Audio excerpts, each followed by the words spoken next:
Untuk demo kali ini, saya akan menggunakan Linux yang saya install sebagai VM di komputer saya. Nah, sebenarnya saya adalah pengguna Windows yang setia. Kalau bisa dibilang, istilahnya agama saya untuk OS PC itu adalah Windows. Dari kecil sampai besar pakainya Windows terus. Tapi karena tuntutan pekerjaan, saya akhir-akhir ini agak murtad belajar Linux. Kalau untuk Ubuntu sendiri, kalian bisa dapatkan di websitenya secara gratis. Bisa googling aja langsung, lalu download versi terbarunya. Atau kalau kalian pengen belajar-belajar dulu, bisa menggunakan Linux sebagai aplikasi yang bisa kalian dapatkan di Microsoft Store. Tapi ini khusus pengguna Windows 10. Kalian bisa buka Microsoft Store, lalu search Linux atau Ubuntu.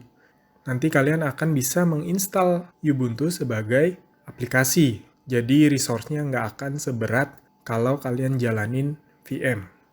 Lalu kenapa saya memakai VM? Karena jika menggunakan WSL atau Linux sebagai aplikasi, yang tadi saya bilang install dari Microsoft Store, itu ada problem sedikit ketika menjalankan beberapa fungsi Ansible. Contohnya ketika mau merestore config atau membackup config, privilege-nya bentrok antara aplikasi Ubuntu dengan user Windows-nya terkait dengan pembacaan file. Jadi saya memutuskan untuk menggunakan VM saja. Nah, langsung saja kita login. Untuk menggunakan Ansible, pertama-tama kalian mesti install dulu. Syaratnya adalah kalian punya koneksi internet agar kalian bisa menjalankan komen sudo apt-get install Ansible. Dan di sini saya sudah menginstalnya, jadi bisa lebih cepat. Dan saya bisa show versionnya. Di sini saya menggunakan Ansible versi 2.9, dan karena Ansible ini dibuat dengan menggunakan Python, jadi secara otomatis Python juga akan terinstall untuk mendukung jalannya Ansible di Linux ini. Selanjutnya saya akan membuat Ansible config dan inventory-nya. Kalau kalian ingin lihat default file Ansible config-nya ada di directory etc/ansible/ansible config. Nah, di sini adalah tertera Ansible config. Kalian bisa baca-baca sendiri kalau tertarik. Kalau kalian tidak menspesify apapun, Ansible akan menjalankan operasinya menggunakan parameter-parameter yang ada di folder default. Seperti yang tadi gue sarankan, di sini gue akan membuat sebuah folder, di mana di folder tersebut ada Ansible config serta inventory filenya. Saya akan create sebuah folder bernama test.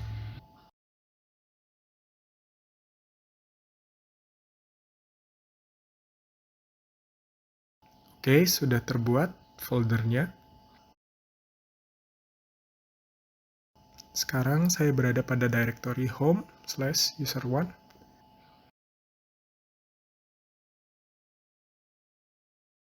Folder test sudah saya create.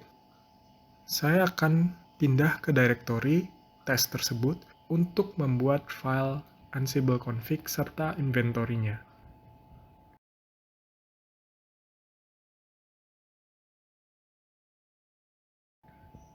Ya, kita sudah berada di folder test. Untuk saya sendiri, sebagai orang yang terbiasa dengan UI, agak sulit buat saya untuk menavigasi antara folder karena harus menggunakan terminal dan ketikan. Apalagi ketika harus berpindah-pindah file dan melihat ada apa isi file tersebut.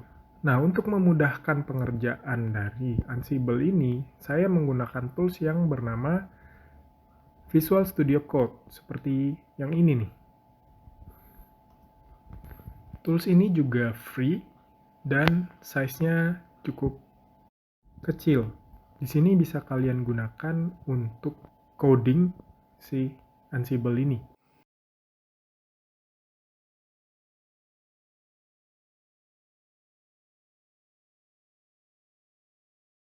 Di sebelah kiri ini akan kelihatan directory yang kita gunakan. Nah, semua file yang ada di directory tersebut akan terlihat di sana.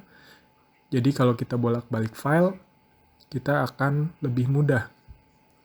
Nah, saya akan buat new file, saya save sebagai ansible.config, dan isinya adalah nilai default dari inventory, di mana file host yang akan di-manage itu berada.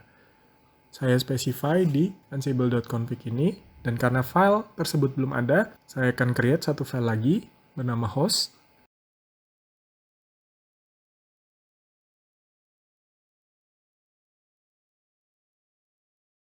Nah, pertama-tama saya buat dulu nama grupnya apa.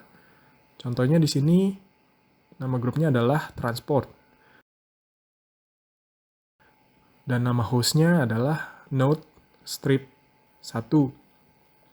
Lalu saya kasih variabel ansible underscore host sama dengan 198.18.1.41. Ini adalah IP address dari host node 1.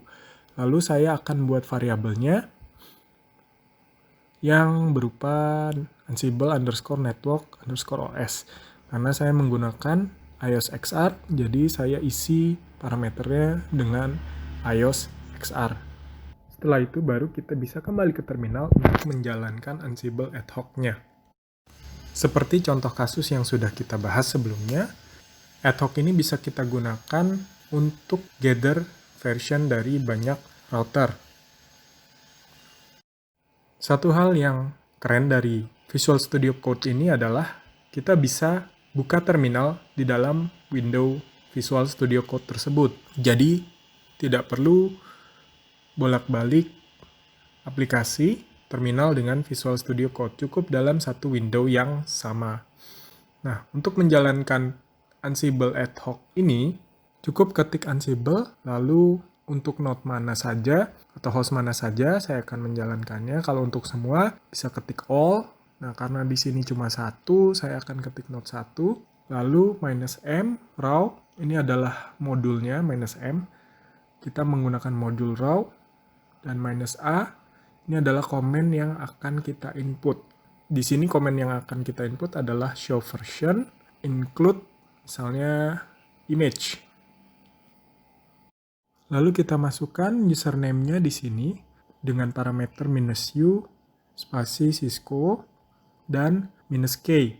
-k ini berfungsi jika kita di prompt password, dia akan muncul di terminal. Untuk hasil dari show version tersebut, bisa kita masukkan ke dalam sebuah file teks. Contohnya di sini saya masukkan ke dalam file teks dengan nama version.txt.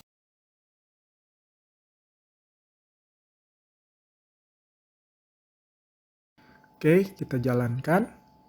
Dia akan minta password. Kita masukkan. Nah, di sini yang digunakan Ansible untuk connect ke perangkat adalah protokol SSH. Jadi untuk device yang mau kita manage, sebaiknya sudah dikonfigurasi SSH terlebih dahulu. Lalu, untuk bisa menggunakan SSH lewat Ansible di Linux, saya mesti install library SSH pass terlebih dahulu. Jadi, harus install repository SSH pass terlebih dahulu. Ansible juga memiliki modul telnet untuk bisa melakukan telnet ke dalam perangkat-perangkat tersebut. Hanya pada umumnya digunakan untuk konfigurasi SSH atau SSH. Oke, kalau kalian perhatikan di directory atau di kolom sebelah kiri muncul file version.txt. Oke, not unreachable. Connection timeout. Ini kita coba ping terlebih dahulu, oke. Terkoneksi. Kita coba lagi. Oh, karena tadi input passwordnya kelamaan, keburu timeout terlebih dulu. Oke, ini kita coba lagi, udah bisa. Nah, kalau kalian lihat, di sini langsung kelihatan image filenya, versionnya berapa. Nah, dengan satu command ad hoc ini, kalian bisa gather seluruh router hanya dalam satu baris. Di video selanjutnya, kita akan membahas Ansible Playbook.